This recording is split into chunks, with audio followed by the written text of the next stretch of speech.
Yung iba kasi ginagamit ang social media bilang entertainment lang sa kanila. So yun, good morning. Nandito pa rin tayo sa day 2 natin ng KMG 5th anniversary. Siyempre, kasama natin si Kasosyong. By the way, ako nga pala si Lorenzo Manalo. So nasang industry nga pala tayo, Kasosyong Lorenzo. Sa ngayon, yung industry natin ng business, meron akong pinapatakbong restaurant tsaka maliit na hotel. Ayan. Pero may plano kami mag-venture sa original na ako, yung which is barbershop. Pero inaayos pa namin. Soon to be open pa yon.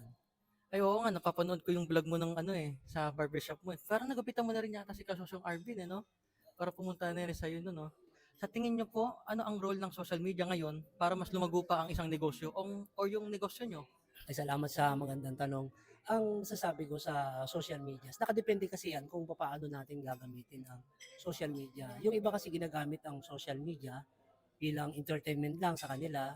Pero yung kung gusto nating pakinabangan ng maayos ang social media is gamitin natin for business, kung paano tayo kikita, kung paano tayo matututo sa buhay pag may negosyo, kung gusto niyo magnegosyo, at yung mga wisdom na marami mga influencer na mga mabubuti, mas maganda yun na lang yung panoorin natin kaysa doon sa mga wala naman tayong mapapala ng mga content, especially yung mga negativity. Yun lang yung masasabi ko. Kailangan ma-utilize lang natin yung tamang paggamit.